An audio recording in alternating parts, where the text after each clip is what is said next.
reaction. So people should be very cautious around it. If you're cutting it and the sap flies into your eyes, oh my God, or if you have a cut or something and the sap gets into that cut, you can have a reaction to it. If you're chopping it down or mowing through the sap, can get airborne. Okay, so listen to this. If you're chopping it down or mowing through it, the sap can get airborne and go right through your nose and or your mouth. Okay,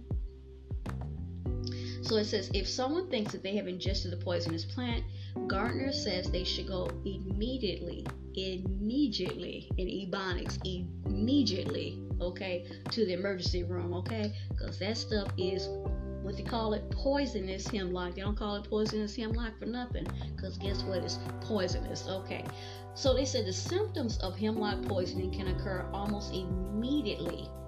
That word again, immediately in Ebonics, okay, after ingesting the plant. Okay, according to the Cleveland Clinic, symptoms include sweating, vomiting, dilated pupils, excess salivation, dry mouth, rapid heartbeat, restlessness, confusion, muscle weakness, twitching, tremors, and seizures. Sounds like one of those commercials for a medication. You forget what the medication for because the side effects is what's getting you. Okay, but these are the symptoms of hemlock poisoning. It says in more severe cases, not that what I just read wasn't enough, can cause delayed symptoms such as slow heartbeat, low blood pressure, muscle paralysis of your muscles, muscle breakdown, muscle death, kidney failure, and central nervous system depression, whatever that means. For those with livestock or pets, symptoms of hemlock poisoning typically appear within an hour after the plant is ingested, and animals can die from respiratory paralysis. Notice they keep saying paralysis, okay? Paralysis. Let me go back.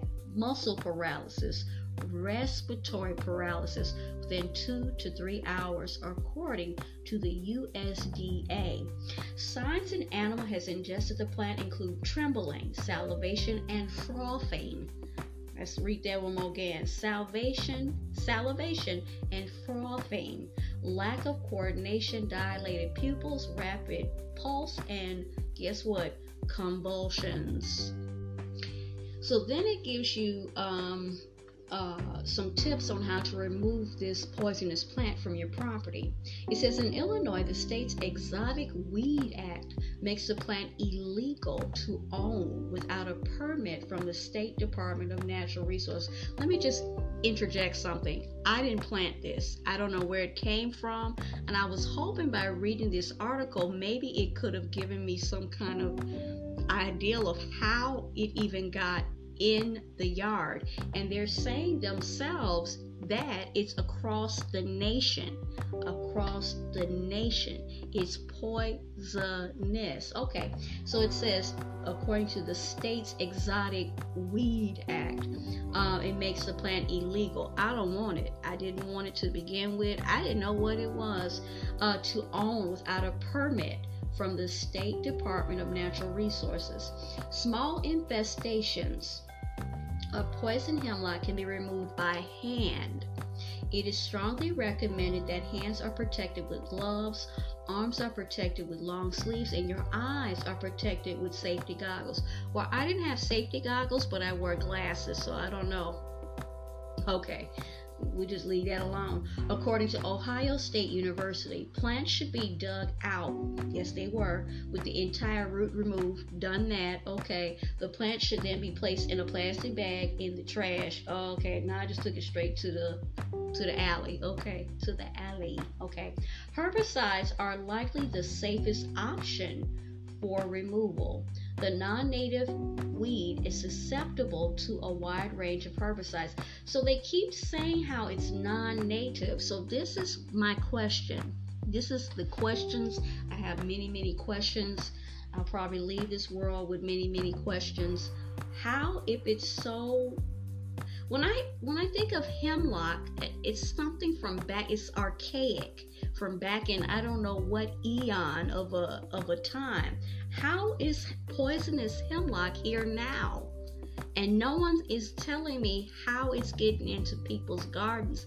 And half the people like myself are sitting up here saying, I know what this is and I know what that is. What is that that's in my yard? How is it? How? And evidently it's poisonous to animals. So, okay. So it says a wide range of herbicides. Crossbow and Remedy Ultra has the best rating for controlling poison hemlock, followed by Roundup, Cimarron Max, and something else, dicamba. I don't know, never heard of dicamba.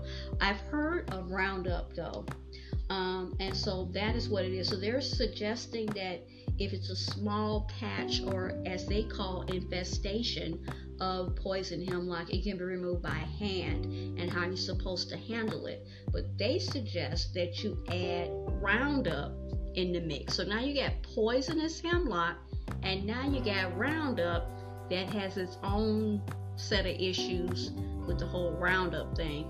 So that seemed like a time bomb of what poison, okay? Hemlock and Roundup.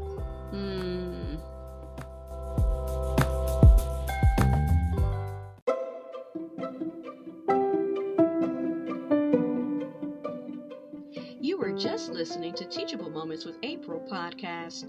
I truly hope you enjoyed this episode. We invite you to stay connected with us on our other social media platforms: TikTok, Pinterest, Instagram, Threads, YouTube, and now Rumble. You can also leave us feedback in 3 ways: in the Interact Features section on the Spotify app, voice messages to the podcast through our customized link, or at teachablemomentswithapril@gmail.com.